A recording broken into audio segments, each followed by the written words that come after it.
Other thing that makes this game really interesting to me is this one particular matchup. The Niners are better than Washington, pretty much across the board except here.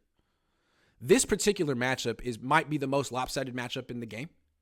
Washington defensive line against the Niners offensive line. Washington has Jonathan Allen and Daron Payne at defensive tackle. Both those guys are monsters. Then they have Montez Sweat, excellent edge rusher, and now Chase Young, who was their Nick Bosa Jr., missed most of the season, making his season debut now. So they're the strongest. They're a really strong D-line. It's probably the strongest defensive line the Niners offensive line has faced this season. And I think what's interesting is a few weeks ago, before Purdy became the starter, a lot of people talking about how Christian McCaffrey has transformed the Niners offense and their offense has been just unstoppable with him. Well, a few weeks ago, they scored 13 points against New Orleans.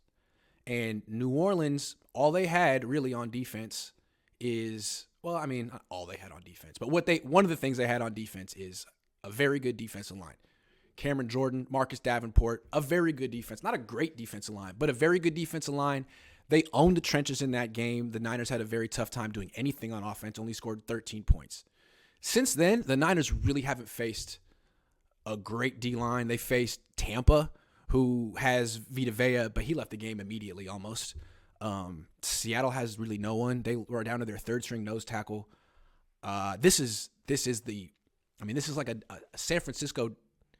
This D-line is really on par. Not on par, but it's up there with the Niners D-line. And I'm curious to see. We hear that Mike McGlinchey has 2 broken ribs right now. He's playing through that, not to mention whatever else that causes him to kind of limp around the field between plays. So McGlinchey's compromised. Spencer Burford is a rookie. I don't see how he can match up physically. How does he have the strength to block Jonathan Allen and Daron Payne? That's a tough one. Jake Brendel, Aaron Banks. See how they do. And then Trent Williams, great player. He's going to be going against Chase Young. That's going to be a very interesting matchup. Chase Young, he can really, like Bosa, line up wide and put a lot of pressure on offensive tackles with speed that most edge rushers don't have. So when the Niners offense struggles, it's usually because they go up against a D-line that they can't block. Kansas City game. New Orleans game. Big D-line. Chris Jones took over. Cameron Jordan took over. Will Jonathan Allen take over? Will Daron Payne take over? Will Montez Sweat take over? I don't know. It'll be very interesting to see because I think Philly has a similarly large defensive line. And one question I have about if the Niners make it to the NFC Championship game and face Philly is, can they block Fletcher Cox? Roger Klotz. Fletcher Cox. Can they block him? Can they block Brandon Graham? A lot of guys over there in Philly that are really comparable to Washington. So this is a nice acid test for the 49ers. This is the playoffs before the playoffs. This is a playoff D-line. And the one position group on the Niners that is not as good as it should be is the offensive line. It should be better than this. Good for Banks, good player. Trent Williams, good player. Brendel, solid.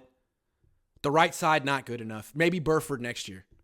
But I think Brunskill should be playing in this game. I've talked about that. And McGlinchey's just not good enough. These are the games where I'm concerned about McGlinchey. Will he will he give up the sack on the key play of the game? And will he be the reason the Niners lose? Because he's by far the worst starter on the team. So this is the matchup I'm looking at.